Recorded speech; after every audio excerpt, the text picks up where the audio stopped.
नमस्कार दोस्तों, आपका स्वागत है आपके अपने YouTube चैनल अद्भुत ज्ञान गंगा पर। चलिए शुरू करते हैं आज का प्रसंग।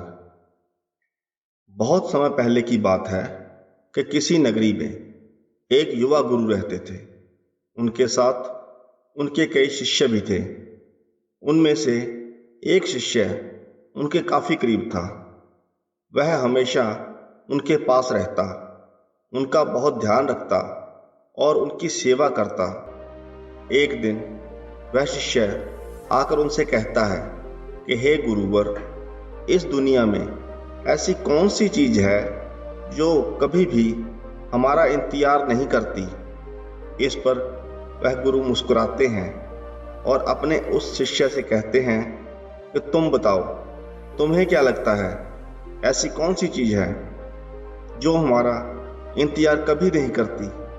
शिष्य समझ जाता है कि गुरु उनके विचार जानना चाहते हैं। इस पर वह शिष्य कहता है, हे गुरुवर, मुझे तो ऐसा लगता है कि जो लोग हमसे प्रेम नहीं करते वह हमारा कभी भी इंतजार नहीं करते। जो हमें नहीं चाहते उन्हें यह फर्क नहीं पड़ता कि हम क्या कर रहे हैं, हम कहाँ हैं। वह तो केवल अपने में ही मगन रहते हैं और वह कभी भी हमारा इंतजार नहीं करते। वह हमें धोखा देने से भी पीछे नहीं हटते। अपने शिष्य की यह सारी बातें सुनकर गुरुवर अपने शिष्य से कहते हैं कि हे बंते, यह तुम्हारा भ्रम है, ऐसा कुछ भी नहीं है। इस दुनिया में बस एक ही चीज है जो हम में से किसी की नहीं है और वह हमारा कभी इंतजार नहीं करती। वह बस चलती जाती है, चलती जाती है। इस पर वह शिष्य कहता है, हे गुरुवर, वह क्या है? मैं उसी चीज के बारे में जानना चाहता हूँ। तभी वह गुरुवर कहते हैं कि वह है समय। समय हमारे लिए कभी नहीं रुकता। कैसी भी परिस्थिति हो, समय के साथ आप खुश रहना सीख जाओगे। समय का कार्य केवल चलते रहना है और यह अपना कार्य बखूबी करता है। यह ना किसी का था, ना किसी का है और ना किसी का रहेगा। इसका कार्य केवल चलते रहना है। जो उसके साथ चलना चाहते हैं उन्हें तो वह अपने साथ लेकर जाता ही है, लेकिन जो उसके साथ नहीं चलना चाहते वह उन्हें भी अपने साथ लेकर ही जाता है। कुछ लोग समय के साथ अपने पैरों पर खड़े होकर खुशी खुशी उसके साथ चलने के लिए तैयार रहते हैं, तो कुछ ऐसे भी लोग होते हैं जिन्हें समय के साथ चलना अच्छा नहीं लगता, लेकिन समय उन्हें भी घसीट कर अपने साथ लेकर चला जाता है। किसी को आना हो या ना आना हो, वह कभी किसी का इंतजार नहीं करता। तभी वह शिष्य अपने गुरुवर से अपना अगला सवाल करता है और कहता है, हे गुरुवर, ऐसी कौन सी चीज है जो हर किसी के जीवन में घटती अवश्य है और वह जीवन में निरंतर सत्य भी है और उसे कभी जलाया नहीं जा सकता। इस पर गुरुवर मुस्कुराते हैं और कहते हैं, तुम्हें क्या लगता है ऐसी कौन सी चीज है? तभी वह शिष्य कहता है, हे गुरुवर, मुझे तो ऐसा लगता है यह मनुष्य का जीवन एक समान होता है। सभी के जीवन में सुख और दुख अवश्य आते हैं और यही एक ऐसी चीज है जो हर मनुष्य के जीवन में अवश्य घटती है। फिर चाहे वह मनुष्य चाहे या ना चाहे, लेकिन उसके जीवन में सुख और दुख तो आना ही है। हम मनुष्य अपने दुखों में अत्यधिक दुखी होते हैं और अपनी खुशी में अत्यधिक खुश होते हैं। इस पर वह गुरुवर अपने शिष्य की इस बात का जवाब देते हुए कहते हैं कि बंते, जैसा तुम सोच रहे हो वैसा नहीं है। वह गुरुवर कहते हैं कि इस पूरे ब्रह्मांड में हमारे जीवन में यहाँ तक कि प्राणियों के जीवन में केवल दो ही बातें सत्य हैं जो सभी के जीवन में घटती भी हैं। वह है किसी का भी जन्म लेना और अनिवार्य तौर पर मृत्यु को प्राप्त हो जाना। यही दो ऐसे अटल सत्य हैं जिन्हें बदला नहीं जा सकता। इसके अलावा और जो भी तुम जानते हो वह सब भ्रम है, मिथ्या है, और जिनके बारे में भी तुम जानते हो यह सारे भ्रम हम मनुष्य के द्वारा ही बनाए गए हैं। और जैसा कि तुम कह रहे थे कि हम मनुष्यों के जीवन में सुख और दुख ऐसी चीज है जो अक्सर घटती है, तो मैं तुम्हें यह बताना चाहूँगा कि यह तुम्हारा एक भ्रम है। सुख और दुख हमारे जीवन में होना यह हमारा एक भ्रम ही है, क्योंकि इसके निर्माता हम खुद ही तो हैं। इस पर वह शिष्य कहता है, हे गुरुवर, यह आप कैसी बातें कर रहे हैं? एक मनुष्य जो अपने बचपन काल से अपने मृत्यु के समय तक अपने पूरे जीवन काल में दुखों को छोड़कर केवल सुख बटोरने में ही लगा रहता है, और आप इसे मिथ्या कह रहे हैं, आप इसे भ्रम बता रहे हैं। और यदि यही सच है तो इसका अर्थ यह हुआ कि हम में से हर एक मनुष्य एक भ्रम में जी रहा है। इस प्रकार तो हर एक व्यक्ति का जीवन पूरी तरह से व्यर्थ हो जाएगा। और गुरुवर, यदि यही सच है तो फिर मुझे आप ही बताने की कृपा करें कि सत्य क्या है। इस पर वह गुरुवर कहते हैं, हे भंते, हम मनुष्यों के जीवन में सुख और दुख नाम की कोई चीज नहीं होती है। इसे तो हम ही निर्मित करते हैं। यदि कुछ सत्य है तो वह केवल जन्म और मृत्यु ही है, और इन दोनों के बीच में जो हम मनुष्यों को जीवन मिलता है उस पूरे जीवन काल में हम मनुष्य केवल सुख बटोरने के पीछे लगे रहते हैं और दुखों से पीछा छुड़ाते रहते हैं। लेकिन सच तो यही है कि हमारे जीवन में सुख और दुख नाम की कोई चीज नहीं है। इस जीवन काल में मनुष्य की कुछ आवश्यकताएं होती हैं, और उन आवश्यकताओं को पूरा करने के लिए हमें मस्तिष्क दिया गया है, जिससे हम उन सभी आवश्यकताओं को पूरा कर लेते हैं। और यह बड़ी ही सरलता के साथ हो सकता है। लेकिन हमारे मस्तिष्क को हम जिस तरह का ज्ञान देते हैं वह उसी के अनुसार चलता है।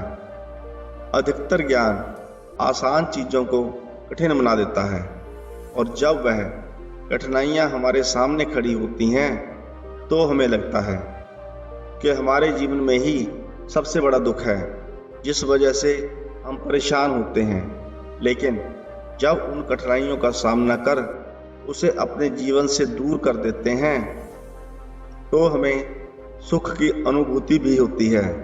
इस पर वह शिष्य कहता है, हे गुरुवर, आप जो कहना चाहते हैं वह मैं ठीक ढंग से समझ नहीं पा रहा हूँ। क्या आप मुझे इसे और स्पष्ट तौर पर समझा सकते हो? तभी वह गुरुवर अपने शिष्य से कहते हैं कि मान लो किसी के घर पर कोई बच्चा जन्म लेता है, तो यह सुख की बात है या दुख की? इस पर वह शिष्य कहता है, हे गुरुवर, यह तो सुख की बात है, यह तो बहुत अच्छी बात है, लोग इस पर खुश होते हैं। तभी वह गुरुवर कहते हैं कि नहीं, मान लो यदि किसी व्यक्ति को लड़का चाहिए था और यदि उसके घर पर लड़की जन्म ले लेती है तो वह दुखी हो जाता है। वहीं पर यदि उसकी मनचाही चीज यानी कि अगर उसके घर पर लड़का जन्म ले ले तो वह सुखी हो जाता है, अत्यधिक खुश हो जाता है, और उसकी खुशी का कोई ठिकाना नहीं रहता। क्या लड़की का जन्म लेना एक दुख की बात है? इस पर शिष्य कहता है, नहीं गुरुवर, यह तो हम मनुष्यों की सोच होती है। हम मनुष्य किसी भी चीज को लेकर एक ऐसी सोच बना लेते हैं जिसके कारण हमें सुख और दुख दोनों की ही अनुभूति होती है। यदि हमें हमारी मनचाही चीज मिले तो हमें सुख प्राप्त होता है, हमें खुशी मिलती है। अन्यथा हमें हमारी मनचाही चीज ना मिले तो हमें दुख होता है। तभी वह गुरुवर कहते हैं कि अब इस बात को और ध्यान से समझने की कोशिश करो। तुम कहते हो कि हम मनुष्य अपनी किसी भी चीज को पाने और ना पाने पर एक सोच बना लेते हैं। जो इस सोच से परे है, वास्तविकता में वही सत्य है। लेकिन जब हम इस धरती पर जन्म लेते हैं, हम मनुष्य की इस सोच के साथ जुड़ जाते हैं। सोच जो सत्य है, और यही सत्य सुख और दुख में परिवर्तित हो जाता है। इस पर वह शिष्य कहता है, हे गुरुवर, इसका क्या अर्थ? क्या हम मनुष्यों के पास सोच नहीं होनी चाहिए? क्या हमारी सोच गलत है? तभी वह गुरुवर कहते हैं, सोच का होना आवश्यक है और सोच गलत नहीं होती, पर हर एक मनुष्य की सोच में समझ होनी भी आवश्यक है और अपनी सोच से अपने जीवन को एक सही दिशा देनी आवश्यक है। ठीक इसी प्रकार हमारे जीवन में भी कोई दुख नहीं होता। हम दुखों का कारण खुद बनाते हैं। जैसे कि एक माता पिता अपने बेटे से दुखी हैं, वहीं पर कोई बेटा अपने माता पिता से दुखी है क्योंकि उन्होंने उसकी ज़रूरतें पूरी नहीं की हैं। वैसे ही कोई पति अपनी पत्नी से, और कोई पत्नी अपने पति से, तो कोई भाई अपनी बहन से, तो कोई बहन अपने भाई से, सभी एक दूसरे से ईर्ष्या करते हैं, जलते हैं, दुखी रहते हैं, और वह यह सब भूल जाते हैं कि उनके पास सबसे कीमती चीज उनका यह जीवन है। स्वस्थ शरीर है, खाना पीना है, रहने के लिए अच्छा घर है, पहनने के लिए अच्छे कपड़े हैं, तो उनके पास क्या कमी है? जरूरत की जो भी चीजें उनके पास होनी चाहिए थी वह सभी हैं, पर फिर भी वह सभी लोग दुखी हैं अपनी सोच के कारण। इस पर शिष्य कहता है, हे गुरुवर, तो क्या उन्हें दुखी नहीं होना चाहिए? जब मैं अपने संसारिक जीवन में था तब मेरी पत्नी भी मुझ पर रोब जमाती थी, मुझे नीचा दिखाने की कोशिश करती थी। मेरी किसी भी बात का वह सीधे मुंह जवाब नहीं देती थी। वह मुझे हमेशा दूसरों के सामने दबाने की कोशिश किया करती थी। तभी इस पर वह गुरुवर कहते हैं कि बनते, हमारे जीवन में सुख और दुख यह एक भ्रम है। दुख का कोई भी कारण नहीं होता। यह जो हमारी सोच है वही हमारे दुखों का कारण बन जाती है। पत्नी चाहती है कि उसका पति उसकी बात सुने, उसकी बात माने, और वहीं पर पति भी यही चाहता है कि पत्नी उसकी बात माने, उसकी बात सुने, उसकी बातों पर अमल करे। जहाँ एक पति चाहता है कि उसकी पत्नी उसके घर वालों से मिलजुल कर रहे, वहीं पर उसकी पत्नी यह चाहती है कि उसका पति उसके साथ कहीं और चल कर रहे, अपने घर वालों को छोड़ दे, ताकि वह एक दूसरे के साथ रह सकें, समय बिता सकें। इन्हीं सब कारणों की वजह से हमारे पास जो कुछ भी है वह सब होने के बावजूद भी हम दुखी रहते हैं, परेशान रहते हैं, चिंतित रहते हैं। लेकिन वास्तविकता में तो कोई भी दुख है ही नहीं। यह तो केवल एकमात्र सोच ही है, और यहाँ पर सोच अलग अलग व्यक्तियों की है, जिस कारण सोच में इतना ज़्यादा फर्क है। इस पर वह शिष्य कहता है कि हे गुरुवर, तो इसका अर्थ क्या हुआ?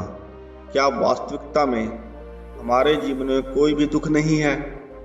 तभी वह गुरुवर कहते हैं, हमारे जीवन में केवल एकमात्र दुख है और उसके बारे में तुम जानते हो। तभी वह शिष्य कहता है, हाँ गुरुवर, इसके बारे में जानता हूँ। वह है मृत्यु, जो हम में से हर किसी को आनी है, और यह जानते हुए भी हर कोई दुखी हो जाता है। लेकिन तभी वह गुरुवर कहते हैं, मृत्यु तो एक सुख है, लेकिन हमारी सोच इसे एक दुख मानती है, और हम इसे दुख मानकर दुखी रहते हैं। लेकिन हम मनुष्यों के जीवन का केवल एक ही दुख होता है, और वह है खाली पेट होना, भूख लगना, क्योंकि यही वह एक रास्ता है, एकमात्र चीज है जो जल्दी खराब हो जाए तो हमारे जीवन का सबसे कीमती उपहार बिखरने लगता है, और वह उपहार हमारा शरीर है। हमारे शरीर से कीमती आपके जीवन में और कुछ नहीं है। और यही सबसे कीमती है। यह सबसे बड़ा सुख है और इस सुख को हर कोई नहीं देख पाता। इस सुख को कोई नहीं मानता, लेकिन वास्तविकता में यही सबसे बड़ा सुख है। हम इस जीवन में भ्रम में जीते हैं और हमें तो लगता है कि हमारे लिए स्वादिष्ट भोजन एक सुख है, लेकिन वास्तविकता में तो भोजन यदि स्वादिष्ट ना भी हो तब भी चल जाएगा, क्योंकि आपका पेट भरेगा, आपके शरीर को आपको पोषण मिलेगा, आपके शरीर को आहार मिलेगा, जो वास्तविकता में एक सुख है। लेकिन हम अपनी सोच के परे देख नहीं पाते। इस पर वह शिष्य कहता है, हे गुरुवर, आपकी सभी बातें मुझे समझ में आ रही हैं, लेकिन अभी भी मैं साफ और स्पष्ट तौर पर आपकी सारी बातें स्वीकार नहीं कर पा रहा हूँ। मेरा मन आपकी इन बातों को स्वीकार नहीं कर रहा है। मुझे कोई ऐसा मार्ग बताएं जिससे मैं इन सारी चीज़ों को सोचकर देख सकूं, वास्तविकता को देख सकूं। तभी वह गुरुवर कहते हैं, अगर ऐसी बात है तो इसका अनुभव तुम्हें खुद ही लेना होगा। आज मैं तुम्हें एक ऐसी शक्ति प्रदान करता हूँ, जब तुम प्रातःकाल उठोगे तो इस शक्ति के प्रभाव से तुम्हारा सारा शरीर तुम्हारे नियंत्रण में होगा। हमारे इस शरीर को चलाने का जो नियंत्रण प्रकृति ने जो अपने हाथों में ले रखा है, वह नियंत्रण भी तुम्हारे हाथों में होगा। एक एक करके तुम अपने सारे अंगों को, अपने सभी सोच विचारों को खुद से नियंत्रित कर सकोगे। लेकिन एक ऐसी चीज है जिस पर तुम्हारा कोई नियंत्रण नहीं होगा, और वह है मृत्यु। इतना कहकर वह गुरुवर वहां से चले गए और वह शिष्य भी अपनी कुटिया में सोने के लिए चला गया। अगली सुबह जब वह उठा तो उसने महसूस किया कि उसकी सांसें पूरी तरह से रुक चुकी हैं। उसका दम घुट रहा था, वह छटपटा रहा था, हाथ पैर मार रहा था। तभी अचानक वह जमीन पर गिर पड़ा और उसी समय वह गुरुवर भी वहां पर आ पहुंचे। तभी उन्होंने कहा, बंते, तुमने अपनी सांसें क्यों रोक रखी हैं? सांसें लो, सब कुछ अब तुम्हारे नियंत्रण में है। जब तुम सांसें लोगे तभी तुम्हें सांसें आएंगी। गुरुवर की इस बात को सुनकर शिष्य ने सांसें लेनी शुरू कर दी और उसे सांस आने लगी। वह उठकर फिर से खड़ा हो गया।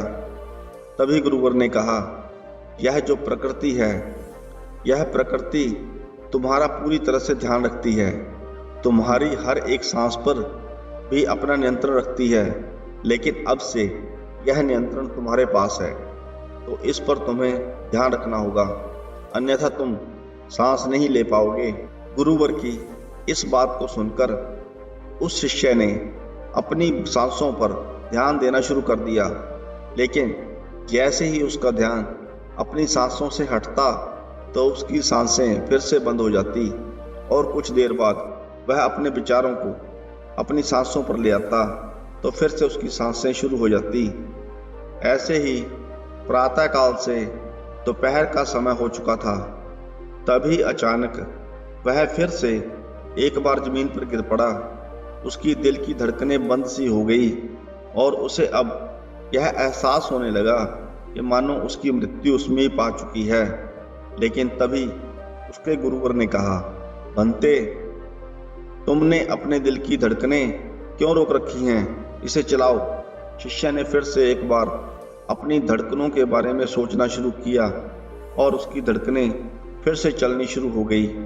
उसकी धड़कनें कभी तेज तो कभी धीरे चलती, क्योंकि उसका ध्यान हमेशा अपनी धड़कनों पर नहीं रहता था। तभी अचानक उसे भूख का एहसास हुआ और भूख इतने जोरों से लगी थी कि उसने आश्रम का सारा खाना शुरू कर दिया। उसकी भूख मिट ही नहीं रही थी। उसका पेट इतना फूल चुका था मानो अब कभी भी फट जाएगा। तभी उसके गुरुवर ने कहा, तुम अपनी भूख को नियंत्रित कर सकते हो, तुम्हें सोचना होगा। जैसे ही गुरुवर ने कहा तो शिष्य ने अपनी भूख को नियंत्रित किया। उसके बाद वह शिष्य अपने गुरुवर के साथ बाहर टहलने के लिए जा रहा था तभी अचानक उसे दिखना बंद हो गया। वह इधर उधर टकराने लगा, गिरने लगा। तभी गुरुवर कहते हैं कि तुम अपनी दृष्टि को भी नियंत्रित कर सकते हो, अपनी दृष्टि के बारे में सोचो। तभी वह अपनी दृष्टि पर ध्यान देता है और उसे फिर से एक बार दिखाई देने लग जाता है। इसी प्रकार पूरे दिन में कभी उसकी धड़कनें बंद हो जाती, तो कभी वह सांस लेना ही भूल जाता, तो कभी उसे जोरों की भूख लग जाती, तो कभी उसकी दृष्टि चली जाती। ऐसा इसलिए हो रहा था क्योंकि वह सभी चीज़ों पर ध्यान नहीं ले जा पा रहा था। किसी भी अंग से जैसे ही उसका ध्यान हटता, उसके शरीर का वह अंग बंद पड़ जाता, उसे अपनी मृत्यु होने का एहसास होने लगता। वह उस दर्द को महसूस कर पा रहा था, लेकिन उसकी मृत्यु नहीं होती। जैसे ही वह अपनी सोच में अपने माता पिता, परिवार, सगे संबंधी या फिर सुख दुख, पैसा, धन दौलत को लाता और जैसे ही इनके बारे में सोचने लगता, वह धड़ाम से जमीन पर गिर पड़ता था और उसे एक बार फिर से अपने शरीर को चलाना पड़ता था, ध्यान लगाना पड़ता था। अब उसे यह एहसास हो रहा था कि उसके पास जो शरीर है, जिसका नियंत्रण प्रकृति के पास है, वह कितना महत्वपूर्ण है। अब उससे और सहा नहीं जा रहा था। उसने अपने गुरुवर से कहा, हे गुरुदेव, अपनी शक्ति मुझसे वापस ले लीजिए। मुझसे अब और नहीं सहा जा रहा। मैंने एक ही दिन में बहुत कुछ अनुभव कर लिया है और अब मैं इन चीज़ों को और बर्दाश्त नहीं कर सकता।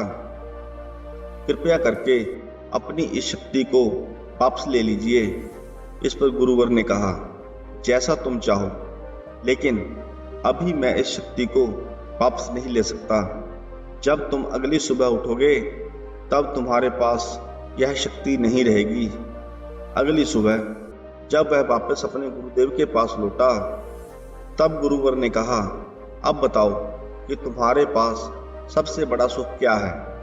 वह शिष्य कहता है, हे गुरुवर, इस दुनिया में हमारा होना ही सबसे बड़ा सुख है। इसके अलावा सब बेकार है।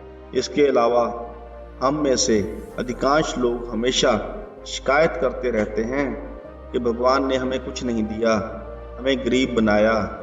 लेकिन वास्तविकता तो यही है कि उन्होंने हमें वह सब कुछ दिया है जो हमारे पास होना चाहिए था। इसके लिए हमें उनका धन्यवाद करना चाहिए। लेकिन हम केवल अपने दुखों पर ही ध्यान दिए रहते हैं। हम उनका धन्यवाद कभी नहीं करते। वह दुख जिनके लिए हम स्वयं ही जिम्मेवार हैं, यह सुख और दुख दोनों ही बन जाता है। और जिस प्रकार हमारा यह जीवन, हमारा यह शरीर एक सुख है, लेकिन हमारी सोच के कारण यह सुख और दुख दोनों में बदल जाता है, एक उसी प्रकार मृत्यु होना भी एक सुख ही है। लेकिन हम मनुष्यों की सोच के कारण यह सुख दुख में परिवर्तित हो जाता है। यदि हमारी सोच सही है और हम सोच के परे देख सकते हैं, तो मृत्यु भी एक सुख है, अन्यथा यह भी हमारे लिए एक दुख ही है। तो हमारे जीवन में ना सुख है ना दुख है, केवल हमारा जीवन है जो एक सुख है। लेकिन हमारी सोच के कारण यह भी एक दुख में बदल जाता है। जन्म और मृत्यु के बीच में जो यह जीवन है, यह हमारा अनुभव है, लेकिन हम इस अनुभव को व्यर्थ ही जाया कर देते हैं।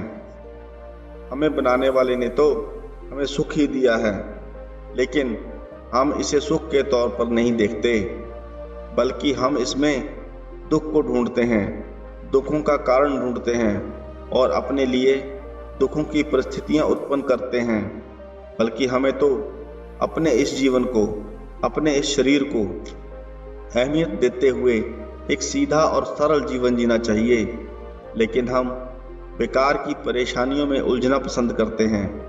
हम बेकार की परेशानियों को अपने ऊपर लेना पसंद करते हैं, जैसे धोखा, लालच, क्रूरता, ईर्ष्या, द्वेष, जलन, सुख दुख, यह सभी भ्रम हैं। और जो व्यक्ति इनमें से किसी भी चीज में जी रहा है, उसका जीवन पूरी तरह से एक भ्रम ही है। जब उसके जीवन का अंत समय आता है तो उसके हाथ में कुछ नहीं बचता। जिस प्रकार पानी भाप बनकर उड़ जाता है, वैसे ही हमारा जीवन भी एक न एक दिन अवश्य समाप्त होता है और हमारे हाथ में कुछ नहीं बचता। इसलिए उस ईश्वर ने जो आपको सबसे कीमती चीज दी है, वह है आपका शरीर। यही आपका सबसे बड़ा सुख है, लेकिन आप इसे सुख नहीं मानते। आप तो व्यर्थ के सुखों के पीछे भागते रहते हैं और अंत में क्या होता है, आपके हाथ में कुछ नहीं रह जाता और हमारे पास फिर रोने और बिलखने के अलावा भी कुछ नहीं बचता। इसलिए हमें जो ईश्वर ने दिया है, उसके लिए हमेशा ईश्वर का धन्यवाद करना चाहिए। अगर आपको यह कहानी पसंद आई हो तो वीडियो को लाइक करें, चैनल को सब्सक्राइब करें। वीडियो को अंत तक देखने के लिए आपका धन्यवाद।